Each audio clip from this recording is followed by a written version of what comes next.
கோவலன் கொலை செய்யப்பட்டு விட்டான். அவன் பிணம் தரையில் கிடக்கிறது.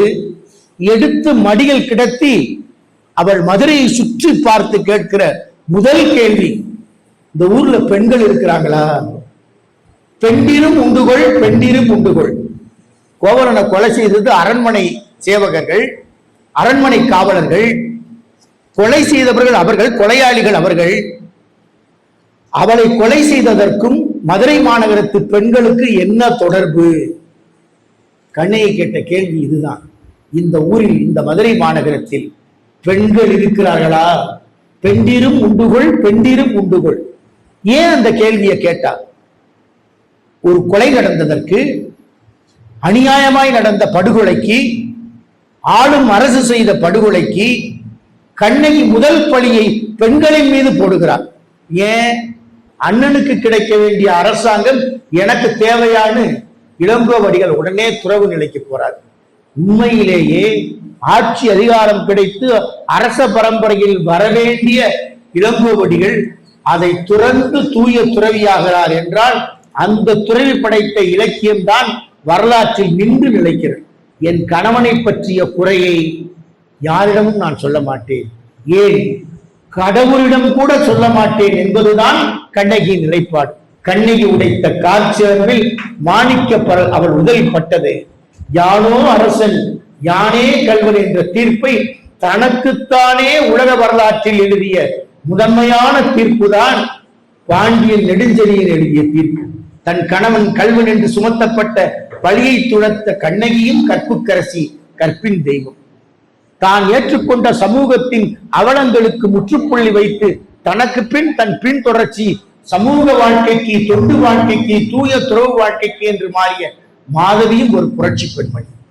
நீல திரைகடல் ஓரத்திலே நின்று நித்தம் தவம் செய்யும் குமரி எல்லை, வட மாலவன் குன்றம், இவற்றிடையே புகழ் மண்டி கிடக்கும் தமிழ் மண்ணை வணங்கி கல்வி சிறந்த தமிழ்நாடு, புகழ் கம்பன் பிறந்த தமிழ்நாடு, வள்ளுவன் தன்னை உலகினுக்கே தந்து வான்புகழ் கொண்ட தமிழ்நாடு, நெஞ்சை அல்லும் சிலப்பதிகாரம், நெஞ்சை அல்லும் சிலப்பதிகாரம் என்றோர் மணி ஆறும் படைத்த தமிழ்நாடு என்று பெருமைக்கும் புகழுக்கும் உரிய சிலப்பதிகாரம். சிலப்பதிகாரத்தின் அறக்கட்டளை சொற்பொழிவு. சிலப்பதிகாரம் என்ற ஒரு மகா மேருவை, இமயத்தை சிந்திப்பதற்கு நமக்கு வாய்ப்பு கொடுத்தவர். மாணவர்கள் கொஞ்சம் கவனத்தோடு இருக்க வேண்டும். பாரி வேந்தர் என்ற மகத்தான மா மனிதர் இன்றைக்கு இந்தியாவில் உலக நாடுகளில் ஒரு சிறந்த பல்கலைக்கழகம் இருக்குமேனால் அது SRM பல்கலைக்கழகம் தான். அங்குதான் மாணவர்கள் வரிசையில் நின்று காத்திருக்கிறார்கள். இணையதளத்தின் வரிசையில் தங்கள் விண்ணப்பங்களை பதிவு செய்து எங்களுக்கு ஒரு இடம் கிடைக்காதா, எங்களுக்கு ஒரு இடம் கிடைக்காதா என்று காத்து கிடக்கிற இளைய தலைமுறையில் அறிவு ஜீவிகளுக்கு நடுவே நம்மை நோக்கி நம் மாணவர்களுக்காக SRM பல்கலைக்கழகத்தின் தமிழ் பேராயம் வந்திருப்பதற்கு நாம் நன்றிகள் கோடி சொல்ல வேண்டும். மாணவ கண்மணிகளே, பாரி வேந்தர் என்று அவர் பெயர். தமிழ்துறை மாணவர்கள் அருமையா 3 பேரும் பேசினாங்க. அற்புதமான செய்தி, செறிவாக, தெளிவாக, நுட்பமாக, ரத்தின சுருக்கமாக அவர்கள் ஆற்றிய உரை அற்புதமாக இருந்தது. அவங்களை சிந்திக்க வைத்தது தமிழ் பேராயம். குறிப்பாக பாரி வேந்தர் என்ற பெயர் இலக்கியத்துல நீங்க பார்த்திருப்பீங்க, தமிழ்துறைக்கு நல்லா தெரியும். கடையேழு வள்ளல்களில் பாரி வள்ளல் ஆண்ட பகுதி தான் நம்முடைய பிரான்மலை. இப்ப நமது ஆட்சிக்குழு உறுப்பினர் அங்க இருக்கிற பள்ளிக்கூடத்துல தான் தலைமை ஆசிரியர் பணி செய்தார். ஒரு ஏழை மாணவனை மருத்துவ படிப்புக்கு அனுப்பி வைத்தார், நீட் தேர்வு இல்லாத காலத்துல. பாரி முல்லைக்கு தேர்வு கொடுத்தார், வாடிய முல்லை கொடிக்கு தேர்வு கொடுத்தார். அதானப்பா கொடுத்தாரா? எங்களுக்கு தெரியாது. இப்ப விடுங்க, மணி 4:30 ஆயிடுச்சுங்களா? மணி என்ன 5 ஆயிடுச்சா? 4:15 ஆயிடுச்சு. உங்களை விட வரவச்சு வேணாம் தான், சீக்கிரம் விடுங்கன்றாங்க. மாணவர்களே, பாரி வள்ளல் முல்லைக்கு தேர் கொடுத்தான். அப்பயே ஒரு பெரிய எக்காலஜிஸ்ட், சுற்றுப்புற சூழல் ஆர்வலராய் ஒரு உயிருக்கு இரக்கம் காட்டிய அந்த மகத்தான அரசன், குறுநில மன்னன், அவனை எதிர்த்து மூவேந்தரும் முற்றுகையிடுகிறாங்க. எப்படி ஒரு மனிதனுக்கு புகழ் கிடைத்தால், பெரும் செல்வம் கிடைத்தால், அளவற்ற திறமை இருந்தால் அவனை எதிர்த்து போட்டி பொறாமை வரும். அந்த பாரி என்ற குறுநில மன்னனை, பரமமலை என்ற அந்த நிலப்பிரதேசத்தை ஆண்டவனை எதிர்த்து மூவேந்தர்களும் முற்றுகையிடுகிறார்கள். மூவேந்தர் முற்றுகையும் அவனால் எதிர்த்து நிற்க முடிகிறது. அதற்கு காரணம் அவன் இதயத்தின் வீரம் மட்டுமல்ல, அந்த மண்ணின் வீரம். உழவர் உலாதன 4 வகை செல்வம் அங்க இருந்துச்சு. மண்ணை கொண்டு கீறி, உழவு கருவி கொண்டு கீறி, எதையும் விதைத்து அறுவடை செய்ய வேண்டியதில்லை, தானாவே வளர்ந்தது. தானாகவே விளைகிற உழவர் உலாதன 4 வகை செல்வம், தேனும் திணையும் இன்ன பிற பொருள்களும் அங்கு இயற்கையாகவே கிடைத்தது. அதனால அவனை எவ்வளவு காலம் முற்றுகையிட்டாலும் அந்த போர்ல உணவு கொஞ்சம் வரல. ஒரு புறத்தில் மூவேந்தர் படை, உட்புறத்தில் பாரியின் அந்த வீரமிக்க படை. பாரிக்கு ஒரு கபிலர் கிடைத்தாரு. நம்ம பாரி வேந்தருக்கு கிடைத்த கபிலர் தான் இன்னைக்கு பாராட்டப்பட்டிருக்கிற ஐயா கரு நாகராஜன் அவர்கள். திருவாசகத்துல நீங்க அருமையா பார்க்கலாம் சுற்றுப்புற சூழல். எப்படி ஒரு முல்லை கொடிக்கு ஒரு மன்னனால் தேரை தர முடிந்தது, அறிவியல் பார்வையோட பார்க்கணும். புல்லாகி, பூடாகி, புழுவாகி, மரமாகி, பல்விருகமாகி, பறவையாய், பாம்பாய், கல்லாய், மனிதராய், பேயாய், கணங்களாய், வல் அசுரராய், முனிவராய், தேவராய், செல்லான் என்ற இத்தாவர சங்கமத்துள் எல்லா பிறப்பும் பிறந்திலைத்தேன் என்பெருமான். ஓர் உயிரிலிருந்து 6 உயிரை திருவாசகம் பாடு. நம்முடைய ஆன்மீக தலத்தில் அறிவுத்தலம், ஞானத்தலம் இருந்தது. அதன் அடையாளம் தான் ரத்தமும் சதையுமாய் வந்த பாரி மன்னன். ஒரு முல்லை கொடிக்கு தேரை தந்துட்டு தேரை விட்டு இறங்கி போறான். நம்ம காரை விட்டு போக மாட்டோம். தேரை தந்த அந்த பாரி மன்னனை போல தமிழுக்கு தன்னை தந்திருக்கிறார் நம் பாரி வேந்தர். அவருக்கு கிடைத்த கபிலர் தான் ஐயா நம்முடைய கரு நாகராஜன் அவர்கள். வாடிய பயிருக்கு, வாடிய முல்லை கொடிக்கு தேரை தந்தாரு. வள்ளல் பெருமான் வாடிய பயிரை கண்ட போதெல்லாம் வாடினார். மாணவ கண்மணிகள் சிந்திக்கணும். உக்ரைன் ரஷ்யா சண்டை, பெரிய போர், கட்டிடங்கள்லாம் கனப்பொழுதில் இடிபாடுகள் ஆகுது, நகரங்கள் நரகங்களா மாறிடுது, எங்க பார்த்தாலும் தீப்பிழம்பு. அந்த இடிபாட்டுல ஒரு குழந்தை தப்பி பிழைக்குது. அந்த குழந்தைய பத்திரிக்கையாளர் கேட்கிறாங்க, ஒரு மிகப்பெரிய நகரம் அழிந்து ஒரு சின்னஞ்சிறிய மழலை மலர் தத்தி தத்தி தளிர் நடையிட்டு வருது. பத்திரிக்கையாளர் கேட்கிறாங்க அந்த குழந்தைக்கு, are you Ukraine, are you Russian? குழந்தை ஒண்ணுமே சொல்லல. Are you Muslim, are you Christian? இதுக்கு அந்த குழந்தை எந்த பதிலும் சொல்லல. Are you Ukraine, are you Russian, are you Muslim, are you Christian? இது எந்த கேள்விக்கும் பதில் வரவில்லை. கொஞ்ச நேரம் அமைதியா இருந்துட்டு அந்த குழந்தை தேம்பி தேம்பி அழுதுச்சு. என்னன்னு கேட்டாங்க. ஐ எம் ஹங்கிரி என்றது. நான் பசித்திருக்கிறேன் என்று சொன்னது. பசிக்கு, வயிற்றுக்கு ஜாதி, மதம், மொழி எதுவும் கிடையாது. அதை போலதான் வாழ்க்கை. இங்கு சிலருக்கு வயிறு மட்டுமே வாழ்க்கையாய் உள்ளது, வேறு சிலருக்கோ வயிற்றுக்கு மேலே உள்ள மூளை மட்டும் செயல்பட்டால் போதும் என்ற எண்ணம். ஆனால் இந்த வயிற்றுக்கும் மூளைக்கும் இணைப்பாய் இதயம் என்ற ஒன்று உள்ளது. அந்த இதயம் எப்போதும் ஈரமாய் இருக்க வேண்டும். பிற கண்களில் கண்ணீர் வழிந்துவிடக் கூடாது என்று துடிக்க வேண்டும். அப்படிப்பட்ட துடிப்புக்குரியவன் தான் பாரி வள்ளல். அந்த துடிப்புக்குரியவர் தான் இந்நாளின் பாரி வேந்தர் அவர்கள்.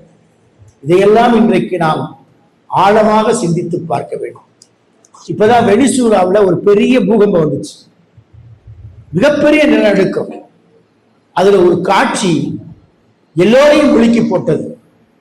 வெனிசூலாவில் எங்க பார்த்தாலும் உயிரிழப்பு நிலநடுக்கத்துல. இடிபாடுகள். அதுல ஒரு காட்சி எல்லாரையும் உருக வச்சது. ஒரு நாய்க்குட்டி, கொஞ்சம் பெரிய நாய், அப்படியே ஒரு குழந்தைய அரவணைச்சு படுத்திருக்கு. விழுகிற பாறைகள் எல்லாம் அந்த நாய் மேல விழுந்திருக்கு. பிறந்த குழந்தையை கட்டி அணைத்து காத்தது ஒரு நாய்.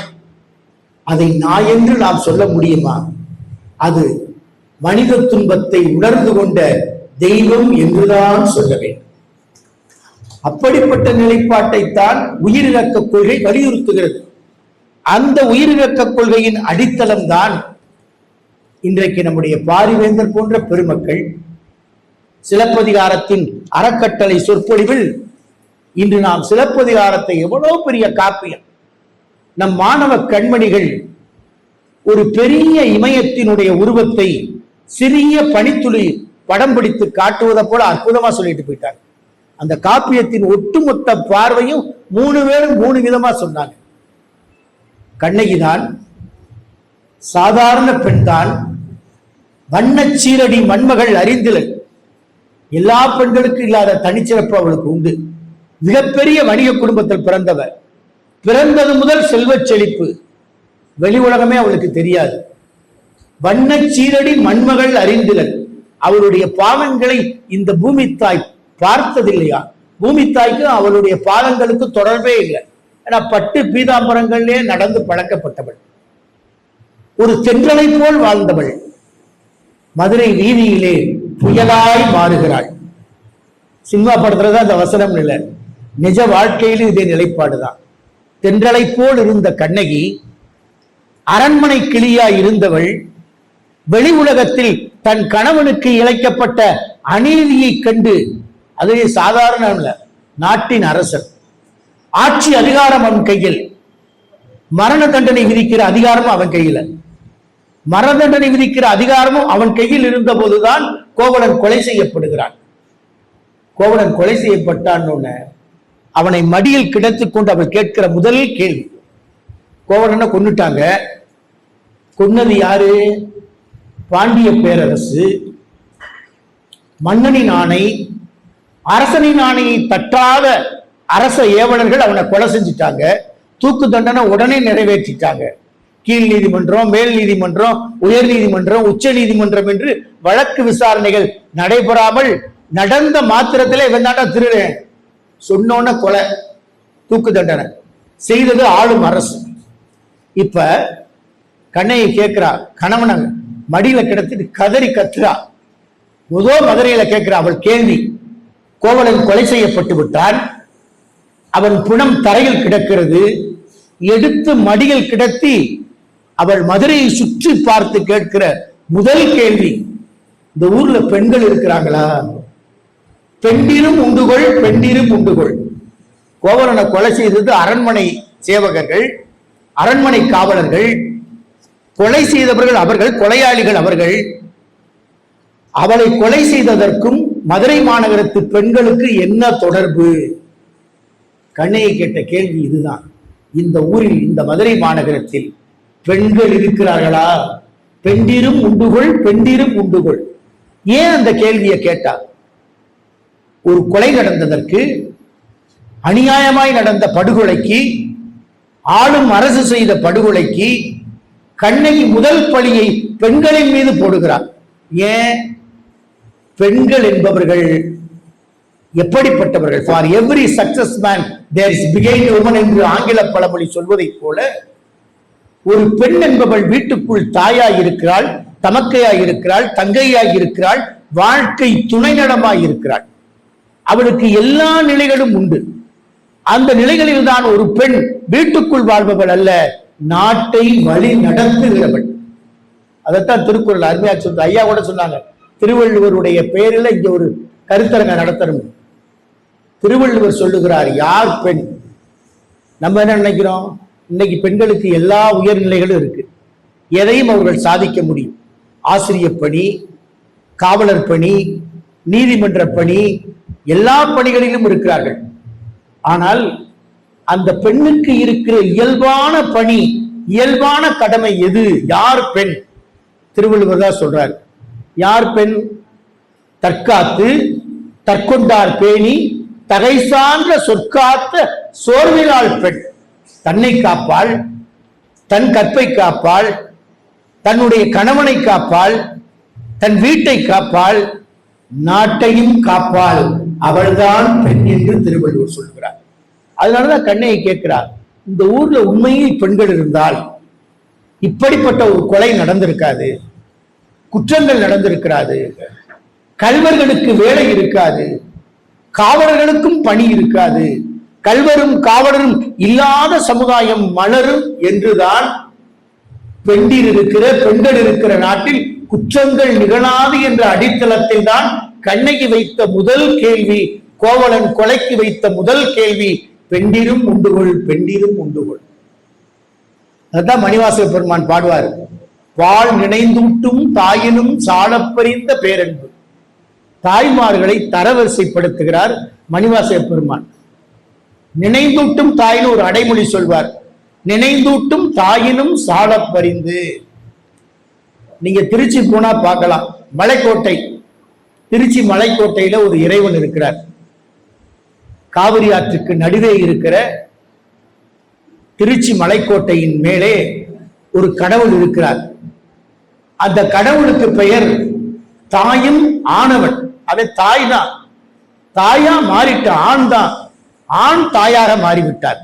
தாயும் ஆனவன், ஒரு ஆணாக இருக்கிற ஆண்டவன் தாயாக மாறிவிட்டார். எப்படி? இப்பதான் கவியரசர் கண்ணதாசனுக்கு 100ஆண்டு விழா எங்க பார்த்தாலும் கொண்டாடுறாங்க.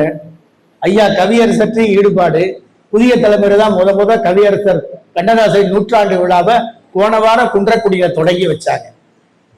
கண்ணதாசன் சொல்லுவாரு, தாய்மையை பற்றி சொல்வார். எது தாய்மை? கருப்பையில் ஒரு குழந்தையை சுமந்து உலகத்திற்கு தந்தால் அதன் பெயர் தாய்மை அல்ல, நினைந்தூட்டும் தாய்மை. அதுதான் மணிவாசக பெருமான் சொன்ன தாய்மை. உள்ளே உயிர் வளர்த்து உதிரத்தால் பால் கொடுத்து, உள்ளே உயிர் வளர்த்து உதிரத்தால் பால் கொடுத்து, அள்ளியிடும் போதெல்லாம் அன்பே சேர்த்தனைத்து, தொல்லை தனக்கென்றும் சுகமெல்லாம் நமக்கென்றும் சொல்லாமல் சொல்லுகின்ற தேவதையின் கோயில் அது. தினம் பசித்த முகம் கண்டு பதறும் நிலை கண்டு பழம் தரும் சோலையது. தினம் துடிக்கும் முகம் கண்டு தோளில் இடம் தந்து அணைக்கின்ற கைகள் அது. அதுதான் தூய்மை, அதுதான் நேர்மை, அதுதான் வாய்மை. அதற்கு பெயர்தான் தாய்மை என்று சொல்வார். அந்த தாய்மைதான் இறைமைக்கு நிகராக போற்றப்படுகிறது. அந்த உணர்வு தான் இன்னைக்கு வேணும். இன்னைக்கு என்ன நடக்குது? அம்மாக்கள் காப்பகங்களில் இருக்கிறார்கள், அப்பாக்களும் முதியோர் காப்பகங்களில் இருக்கிறார்கள். வணிகமயமாக விட்ட உலகு உறவுகளை தள்ளி வைக்கிறது. ஒரு பள்ளிக்கூடத்துல காலை பிரார்த்தனை நேரம், மாணவர்கள் எல்லாம் வரிசையா போறாங்க. அந்த வகுப்பு, அந்த பள்ளிக்குள்ள ஒரு பையன் ஒரு பெண் வர்றாங்க. அவங்க கண்ணுல ஒரு கண் இல்ல, மாணவர்கள்லாம் அலறி அடிச்சு ஓடுறாங்க. பள்ளிக்கூடத்துல ஒற்றைக்கண் ராட்சசி பேய் வந்துட்டான்னு ஒரு மாணவன் உத்து பார்த்தான். அது ஒற்றைக்கண் ராட்சசி அல்ல, அந்த வகுப்புல படிக்கிற மணி என்ற மாணவனின் அம்மா. அதை கத்துனா ஒரு பையன். ஒற்றைக்கண் ராட்சசி பள்ளிக்கூடத்திற்குள் வந்துவிட்டால், பிரார்த்தனை நேரத்தில் வந்துவிட்டால் என்று மாணவர்கள் அலறி அடித்து ஓடிய நேரத்தில் ஒரு மாணவன் மட்டும் அந்த உருவத்தை உத்து பார்த்துச்சுனா, டே இது ஒற்றைக்கண் ராட்சசி இல்லடா, நம்ம மணி இருக்கான்ல அவன் அம்மா. இப்ப மணி நிமிர்ந்து பார்க்கிறான், அப்படியே வெட்கம் பிடுங்கி திங்கிறது. அவமானம் அப்போதே அவன் செத்தது போல் ஆக்கி விட்டது.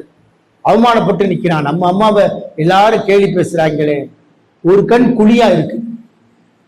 காய்கறிகளை விற்பதற்கு தலையில் சுமந்து, மழையிலும் வெயிலிலும் பனியிலும் தன் தலையில் காய்கறிகளை சுமந்து, வதங்கி போன காய்கறிகளை சுமந்து வாடிய தன் பிள்ளையை படிக்க வைக்கிற ஏழை தாய் அவள். அப்படியே மணிக்கு உயிரே போன மாதிரி நிலைமை. அம்மாவை பார்த்து கத்து, நான் எதுக்கு பள்ளிக்கூடத்துக்கு வந்த? செத்து போன. அம்மா அழுதுட்டே போயிட்டான். மகனை பாசத்தோட பள்ளிக்கூடத்துல பார்க்க வந்த அம்மா செத்து போன மகன் சொன்ன உடனே அப்படியே அந்த வாடிய பயிரை போல, வாடிய காய்கறிகளை போல் மனம் வாடி போனார். ராத்திரியில அவ தூங்கல. அந்த குழிக்கண்ணு வழியா கண்ணீர் அருவியை போல கொட்டுது, பொதிகை அருவியை போல கொட்டுது. இவனுக்கு மனசுக்குள்ள திருப்தி, இனிமே அம்மா பள்ளிக்கூடம் பக்கம் வரமாட்டா, யாரும் கேலி பேச மாட்டாங்க, நம்ம அம்மாவை யாரும் கிண்டல் பண்ண மாட்டாங்க அப்படின்னு அவன் நிம்மதியா இருந்தான். அம்மா பள்ளிக்கூடத்து பக்கமே வரல.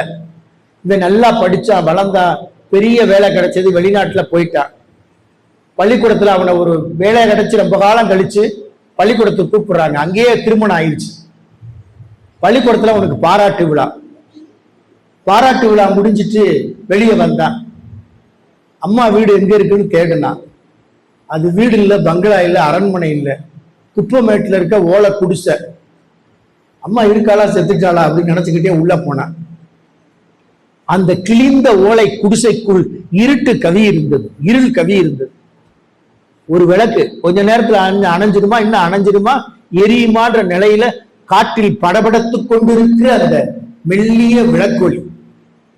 அப்படியே ஒரு கோரப்பாய் கிழிஞ்சு கிடக்கு. அதுல சுருண்டு போய் ஒரு உருவம் படுத்து கிடக்கு. துவண்டு சுருண்டு படுத்து கிடக்கிற கிழட்டு உருவத்தின் கடைசி மூச்சு, மேல் மூச்சும் கீழ் மூச்சும் போய்கிட்டு இருக்கு. கிட்ட போய் பார்த்தா மங்கலான விளக்கொளி. அந்த முதிய உருவத்தின் விளக்கொளியில் ஒத்து பார்த்தான் உருவத்தை. இது வேற யாரும் இல்லை, நம்ம அம்மா தான். இன்னும் கொஞ்ச நேரத்துல செத்துருவா போல இருக்குன்னு பார்த்தான். அந்த அம்மா கையில் ஒரு காகிதம். இன்னும் கொஞ்ச நேரத்தில் செத்து விடுவாள் என்ற நிலையில் இருந்த அம்மாவை பார்த்த மகன் அந்த தாயின் கையில் இருந்த காகிதத்தை பார்த்து புடுங்கினான். மங்கலான விளக்கொலியில் அந்த காகிதத்தை படிக்கிறான். அந்த அம்மா தான் மகனுக்கு எழுதின கடைசி கடிதம், கண்ணீர் கடிதம். மகனே, மணியே, நீ நல்லா இருக்கியா? அந்த கடிதத்தில் எழுதியிருக்கா, திருக்கி இருக்கா. மகனே, மணியே, நீ நல்லா இருக்கியா? இப்படி நான் கேட்கக்கூடாது, கேட்கிற உரிமை எனக்கெல்லாம் கிடையாது. நீ நல்லா இருப்ப. பள்ளிக்கூடத்துக்கு நீ வர்றேன்னு கேள்விப்பட்டேன். அங்க நான் வரமாட்டேன், வந்து உன்னை அவமானப்படுத்த மாட்டேன். மகனே, மணியே, நான் சாகிறதுக்கு முன்னால கடைசியா ஒரு செய்தி உனக்கு சொல்லணும். நான் இன்னும் கொஞ்ச நாள்ல இறந்துருவேன். அதுக்கு முன்னால உனக்கு ஒரு செய்தி சொல்லணும். நான் உயிரோட இருக்கப்ப அதை நீ தெரிஞ்சுக்கிறணும். எப்பயுமே நீ என்னை வெறுக்கிற, ஆனா எப்பயும் நான் உன் கூட தான் இருக்கிறேன். எப்பயும் நீ என்னை வெறுக்கிற, ஆனா எப்பயும் நான் உன்னோட தான் இருக்கிறேன். மணியே, என் கண்மணியே, என் கண்ணின் மணியே, கடைசியாய் உனக்கு ஒரு செய்தி. நீ பிறந்து கொஞ்ச நாள் தான் இருக்கும். ஒரு பெரிய விபத்து, உங்களுக்கு புரியுற மாதிரி சொன்னா பெரிய ஆக்சிடென்ட். அதுல உன் கண்ணு, ஒரு கண்ணு போயிருச்சு. அந்த பெரிய விபத்துல உன் கண்ணு போயிருச்சு. ஒரு கண்ணு இல்லை உனக்கு. அப்ப அம்மா துடிச்சு போனேன். 1 வயசு தான் இருக்கும் உனக்கு. எல்லா டாக்டர் காலையும் விழுந்து விழுந்து கும்பிட்டேன். எல்லா டாக்டர் காலையும் நான் விழுந்து விழுந்து கும்பிட்டேன். என் மகன் மணி ஒரு கண்ணோட உலகத்துல வாழக்கூடாது, அவனுக்கு 2 கண்ணு இருக்கணும். அதுக்காக என் கண்ணில் ஒரு கண்ணை கொடுக்க நான் தயாரா இருந்தேன். தேவைப்பட்டா டாக்டர்கிட்ட சொன்னேன், 2 கண்ணையும் எடுத்துக்கங்கன்னு. இன்னும் தேவைப்பட்டா என் உயிரை கூட எடுத்துக்கங்கன்னு. மகனே, மணியே, என் கண்மணியே, என் கண்ணின் மணியே, என் கண்ணின் மணி ஒன்றை எடுத்துத்தான் உனக்கு பொருத்தி இருக்கிறார்கள். அந்த கண்மணியே, இந்த அம்மா எப்போதும் உன்னோடுதான் இருக்கிறேன், உன்னோடு வாழும் உன் அம்மா, உன்னிடமிருந்து விடைபெறுகிறேன். இப்படி எத்தனையோ மணிகள். இந்த அம்மாக்களைத்தான் நாம் எண்ணி பார்க்கிறோம். பெண்மை என்பது தாய்மை என்ற நிலையில் இறைமை நிலையை நோக்கி பயணிக்கிறது. அந்த தாய்மையின் வடிவமாகத்தான் பெண்ணரசிகளில் மாதரசியாக மாதவி விளங்குகிறாள். அந்த பெண்ணரசிகளில் மாதரசியாக கண்ணகி விளங்குகிறாள். அந்த தளத்தில் தான் பெண்கள் இருக்கிற நாட்டில் குற்றங்கள் குறையும், கொலைகள் நிகழாது என்ற தளத்தில் தான் அவள் வைத்த முதல் கேள்வி பெண்டிரும் உண்டுகொள், பெண்டிரும் உண்டுகொள் என்ற கேள்வி. இன்னைக்கு இளைஞர்கள் என்ன செய்யறாங்க? அவங்களுக்கு வாழ்க்கை துணையை தேடுறாங்க.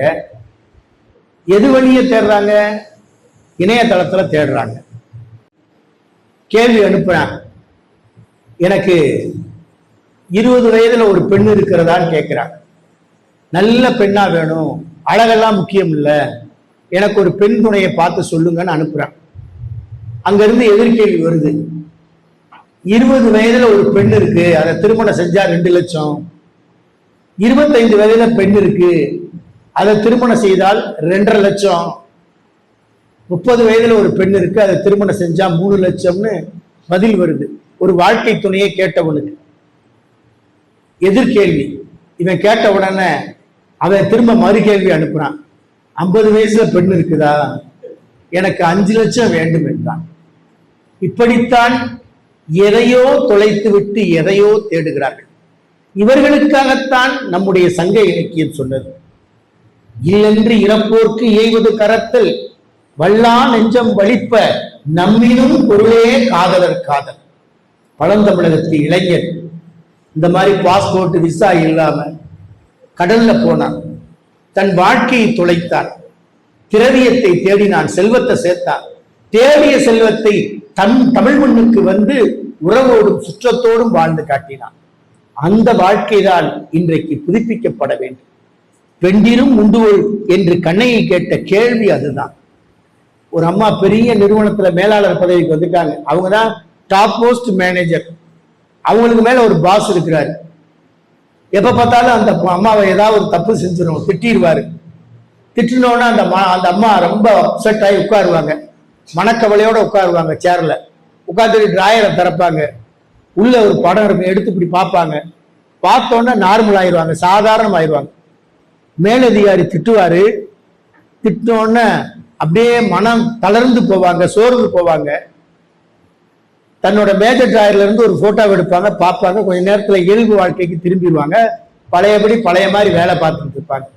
பக்கத்துல இருந்து அவங்க தோழி பார்த்துக்கிட்டே இருந்தாங்க ரொம்ப நாளா.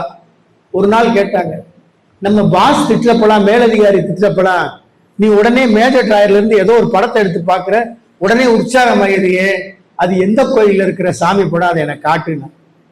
திரும்ப அந்த அம்மா தோழிகிட்ட காட்டினாங்க, இது சாமி படம் இல்ல, எங்க வீட்டு கணவர் ஆசாமியோட படம். என்ன இதை பார்த்தோன்னா நீ உற்சாகம் ஆயிர, அப்ப கணவன் உனக்கு கண்கண்ட தெய்வமா? மேலதிகாரி திட்டியவுடன் சுருங்கி போன மனம் மேஜர் டிராயர்ல இருந்து எடுத்து பார்த்த படத்தால உற்சாகம் அடையுது. அந்த படத்தை காட்டி அந்த அம்மா சொல்றாங்க, இது எந்த சாமி படம் இல்ல, என் கணவரோட படம். அப்ப கணவன் உனக்கு கண்கண்ட தெய்வமான்னு தோழி கேட்டா. அப்படிலாம் ஒண்ணும் இல்லை. அப்புறம் நம்ம பாஸ் திட்டினார்ல, பிரின்சிபால் திட்டினார்ல, அப்ப அந்த படத்தை எடுத்து பார்த்த உடனே நான் வீட்டுல கணவன் திட்டதெல்லாம் ஞாபகத்துக்கு வரும். அதை ஒப்பிட்டு பார்த்தா இதெல்லாம் சர்வ சாதாரணம், மன லேசா போயிடும். இப்படித்தான் பெண்களின் வாழ்க்கை. பாரதி கண்ட புதுமை பெண்கள் எட்டும் அறிவினில் ஆணுக்கு இங்கே பெண் இளைப்பிள்ளை காண என்று கும்மி அடி என்று சொன்னார். மாணவ கண்மணிகள், தமிழ்துறை மாணவர்கள், பாரதி கவிதையில் பாடுகிற புதுமை பெண்ணை விட கட்டுரையில் பாடுகிற புதுமை பெண் மிகப்பெரிய எதிர்பார்ப்பு பாரதிக்கு. அவர் பாடிய கவிதையில் இருக்கிற எட்டும் அறிவியல் ஆணுக்கு இங்கே பெண் இளைப்பிள்ளை காண என்று கும்மியடி என்பது மட்டுமல்ல, கற்றையில தான் சொல்லுவாரு, பெண்களை குழந்தை திருமணம் செய்யக்கூடாது, உரிய வயதுல தான் திருமணம் செய்யணும், அந்த பெண்ணுக்கு இயல்பான வாழ்க்கை அமையணும், அந்த பெண் தானே விரும்புகிற கணவனை திருமணம் செய்கிற உரிமை இருக்க வேண்டும். அது மட்டும் இல்ல, அந்த பெண் ஆட்சி அதிகாரத்திலும் பங்கெடுக்க வேண்டும். இப்போது இன்னமும் நமக்கு சுயராஜ்யம் இல்லை, அப்ப வெள்ளக்காரன் ஆட்சி.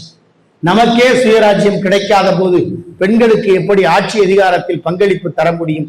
வருகிற காலத்தில் அதை சிந்திப்போம் பாரதி முடிப்பான். அப்படிப்பட்ட நிலையிலேதான் இன்றைக்கு இரண்டாவது கேள்வி வைப்பா கண்ணகி. பெண்டிரும் உண்டுகொள் முதல் கேள்வி, ஒரு கொலை குற்றத்திற்கு காரணம் யார் என்று குற்றம் சாட்டுகிறாள். இரண்டாவது யார் காரணம்? சான்றோரும் உண்டுகொள். இந்த ஊர்ல பெரியவங்க இல்லையா, பெரிய ஆள்களே இல்லையா? யாண்டு பலவாக நிறைய வாகுதல் யாங்கு ஆகுதீர் என வினவுதீராயின் மாண்ட என் மனைவியோடு மக்களும் நிரம்பினர் என்று சங்க இலக்கியம் சொல்லும் பட்டியல் இடுவார் விசிராந்தையார். என்ன ஏப்பா அவங்க சந்தோஷமா இருக்க, நிம்மதியா இருக்க, மகிழ்ச்சியா இருக்க, இதுக்கெல்லாம் என்ன காரணம்? மாட்சிமை பொருந்திய மனைவி இருக்கிறாள், அறிவறிந்த மக்கள் பேரு இளைஞர்கள் இருக்கிறாங்க, நான் நினைச்ச செய்யற வேலைக்காரங்க இருக்கிறாங்க, எல்லாத்துக்கும் மேல என்னுடைய ஊரை நிர்வாகம் செய்கிறவர்கள் ஆண்டு அறிந்து அடங்கிய கொள்கை சான்றோர்கள், சான்றோர்கள் வாழுகிற நாடா இருக்கிற காரணத்தால் இங்கே எந்த வகையிலும் குற்றம் நிகழாது, குற்றமில்லாத சமுதாயம் இருக்கிறது என்று சொல்வார். அந்த நிலைப்பாடுதான் இன்றைக்கு வேண்டும். அந்த நிலைப்பாட்டைத்தான் இன்றைக்கு சிலப்பதிகாரத்தில் மிகச்சிறப்பாக பல செய்திகள், தெய்வமும் உண்டுகொள், பெண்டிரும் உண்டுகொள், சான்றோரும் உண்டுகொள், தெய்வமும் உண்டுகொள் என்று கேட்ட கேள்வியின் தொடர்ச்சி. இதுக்கெல்லாம் அப்பால அருமையா சொன்னாங்க மாணவர்கள். கோவலனை கொலை செஞ்சுட்டாங்க, கண்ணகி நேர வர்றா, கோவலனோடு பேசுவதாக காட்சி அமைத்திருப்பார் இளங்கோவடிகள். அதிலும் இளங்கோவடிகளை பற்றி கட்டாயம் குறிப்பிட்டே ஆக வேண்டும். துறவு நிலைக்கான இலக்கணம் இளங்கோவடிகள். ஒரு ஜோதிடர் வர்றாரு, சேரன் செங்குட்டுவன் அவரை பார்த்து சொல்றாரு, இந்த ஆட்சி கட்டிலில் ஏறுகிற உரிமை இளங்கோவடிகளுக்கு தான் இருக்குன்னு சொல்றாரு. சொன்ன உடனே அண்ணனுக்கு கிடைக்க வேண்டிய அரசாங்கம் எனக்கு தேவையான்னு இளங்கோவடிகள் உடனே துறவு நிலைக்கு போறார். உண்மையிலேயே ஆட்சி அதிகாரம் கிடைத்து அரச பரம்பரையில் வரவேண்டிய இளங்கோவடிகள் அதை துறந்து தூய துறவியாகிறார் என்றால் அந்த துறவி படைத்த இலக்கியம் தான் வரலாற்றில் நின்று நிலைக்கிறது. நிறைய செய்தி நம்ம சிந்திக்கலாம், காலம் கருதி சுருக்கமாக சிந்தித்தால், மூவரிடமும் இந்த கொலை குற்றங்களுக்கான குற்றமுடைய சமுதாயத்திற்கு காரணம் என்று படிநிலைப்படுத்திய இளங்கோவடிகள் அடுத்த நிலைக்கு வர்றாரு. கண்ணகி நேர கலைக்களத்துக்கு போறா, கோவலன்ட்டே நேரடியா கேட்கிறா என்ன நடந்ததுன்னு. நேரடி சாட்சி. இது இயற்கைக்கு இகழ்ந்ததுதான், இயற்கைக்கு மாறுபட்டதுதான், இருந்தாலும் ஆவணம் தேவை என்ற அடித்தளத்தில் கோவலனே கண்ணகியிடம் பேசுவதை போல ஒரு காட்சி. அடுத்த சாட்சியை தேர்றா, காய்கதிர் செல்வனை. காய்கதிர் செல்வன்னா வானத்தில் இருக்கிற சூரியன். என் கணவன் தப்பு செஞ்சானா, என் கணவன் குற்றவாளியா, நீ எங்கேயாவது பார்த்தியா என்ற கேள்வியை அவள் காய்கதிர் செல்வனிடம் உறுதிப்படுத்தி விட்டு நிறைவாக நேர அரசவைக்கு போறார். அரசவையில் வண்ணச்சீரடி மண்மகள் அறிந்திரல் என்ற நிலையில் இருக்கிற அவ வாழ்க்கை எப்படி ஐயா சொன்னாங்க, ஒரு அருமையான ஊமை. சோமகுண்டம் சூரிய குண்டத்துல மூழ்கி எழுந்தா உன்னுடைய குற்றங்கள்லாம் நீங்கிரும், கணவன் உன்னை சேர்ந்துருவான். என் கணவனை பற்றிய குறையை யாரிடமும் நான் சொல்ல மாட்டேன், ஏன் கடவுளிடம் கூட சொல்ல மாட்டேன் என்பதுதான் கண்ணகியின் நிலைப்பாடு. அப்படிப்பட்ட கண்ணகி நேரடியாக பாண்டிய மன்னன் கேட்ட கேள்வி, என் கணவன் கல்வனா என்று கேட்ட கேள்வி, அந்த கேள்விக்கு கிடைத்த விட அருமையா மாணவர்கள் சொன்னாங்க. மாணிக்கப்பரல் தெரித்தது, பாண்டிய மன்னன் சொல்றான், யானோ அரசன் யானே கல்வன். இதைத்தான் நம்ம சன்னிதானம் சொல்லுவாங்க. பாண்டிய மன்னரின் உயிர் எதில் தங்கி இருந்தது? அது அரச நீதியில் தங்கி இருந்தது. அரச நீதியில் தங்கி இருந்தது என்பதால் தான் கோவலனின் காற்சிலம்பை, கண்ணகியின் காற்சிலம்பை தன் அரண்மனையில் ஒரு நாள் இரவு இருந்திருக்கிறது. அது ஒரு களவு. இரண்டாவது குற்றம், நிரபராதிபதியாக இருக்கிற கோவலனை கொலை செய்தது இரண்டாவது குற்றம். அடுத்தவர் பொருளை கவர்ந்து அரண்மனை கருவூலத்தில் சேர்த்தது முதல் குற்றம். இரண்டாவது குற்றம், அபலையாக இருக்கிற நிரபராதிபதியாக இருக்கிற கோவலனை கொலை செய்தது இரண்டாவது குற்றம். இந்த இரண்டு குற்றங்களும் நான் குற்றவாளி என்பதை நிரூபித்து விட்டது. யானோ அரசன் யானே கல்வன். கண்ணகி உடைத்த காற்சிலம்பில் மாணிக்கப்பரல் அவள் உதவி பட்டது. யானோ அரசன் யானே கல்வன் என்ற தீர்ப்பை தனக்குத்தானே உலக வரலாற்றில் எழுதிய முதன்மையான தீர்ப்புதான் பாண்டியன் நெடுஞ்செழியன் எழுதிய தீர்ப்பு. ஆட்சி வேறு அதிகாரம் வேறு நீதி வேறு என்று இருந்த நிலை மாறி ஆட்சி அதிகாரம் நீதி எல்லாம் ஓரிடத்தில் இருந்த ஒரு பேரரசு தன் தவறை உணர்ந்து தனக்குத்தானே தண்டனை கொடுத்து வரலாற்று புகழ்மிக்க அரசாய் விளங்கியது பாண்டிய பேரரசு. பாண்டியன் நெடுஞ்செழியன் அரசு வளைந்த செங்கோல் நிமிர்ந்ததுதான் ஒரு காற்சிலம்பின் ஒளி, சிலம்பு ஒளி செங்கோலை நிமிர்த்தி விட்டது என்பதற்கான அடையாளம். அப்படிப்பட்ட புகழுக்குரிய காப்பியத்தை இன்றைக்கு இளைஞர்கள் சிந்தித்திருக்கிறார்கள். அதுல அருமையான ஒரு செய்தியை சொன்னாங்க. கண்ணகி கற்பின் திண்மையோடு வாழ்ந்து கற்பு தெய்வமாக மாறிவிட்டாள். வாழ்நாள் முழுவதும் கோவலனுக்காகவே வாழ்ந்தாள், கோவலனுக்காகவே இருந்தால், கோவலனோடு தன் வாழ்க்கையை முடித்துக் கொண்டாள்.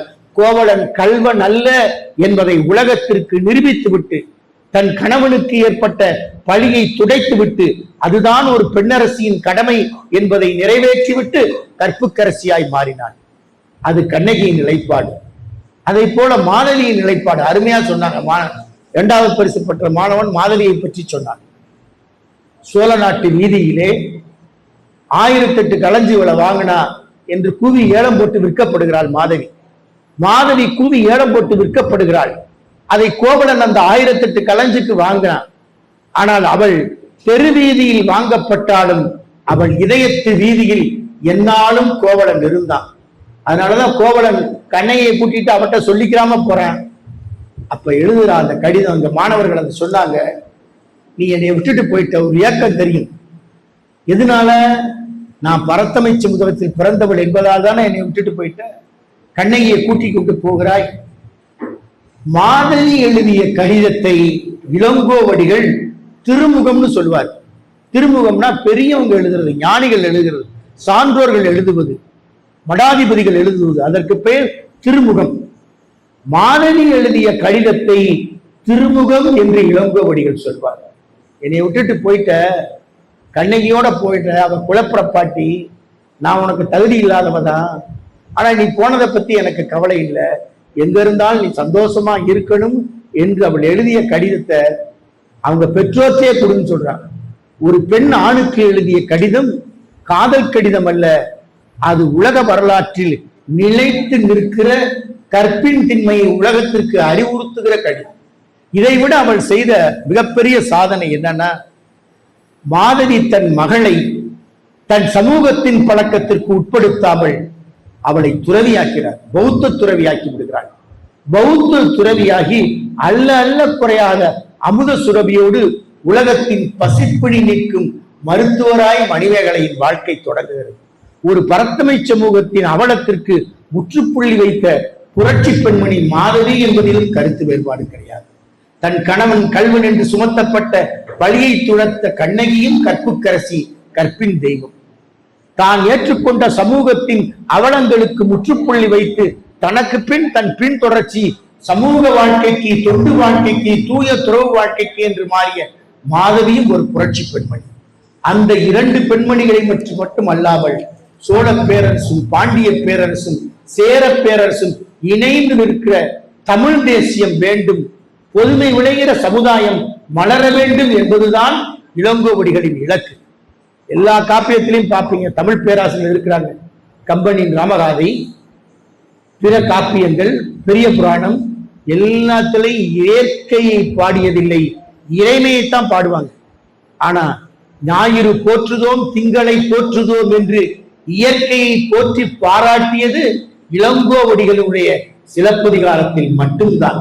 அது ஒரு புரட்சி காப்பியம்.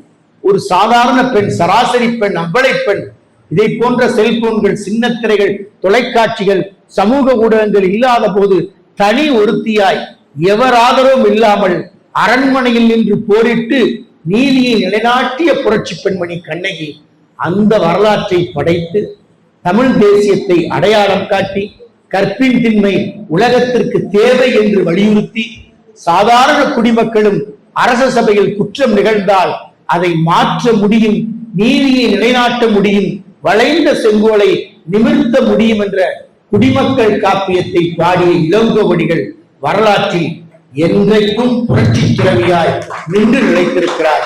அந்த சிலப்பதிகாரத்தை இளைய தலைமுறை சிந்திக்க வாய்ப்பு குறைத்த தமிழ் பேராயத்திற்கு நெஞ்சார்ந்த நன்றிகளை, நல்வாழ்த்துக்களை, பேச்சை முடிக்க வேண்டும் என்று உரத்து ஒலிக்கிற கைதட்டல்களுக்கு இடையே நம்முடைய உரை நிறைவு பெறுகிறது என்று சொல்லி அனைவருக்கும் வாழ்த்துக்கள், பாராட்டுக்கள், நன்றிகள்.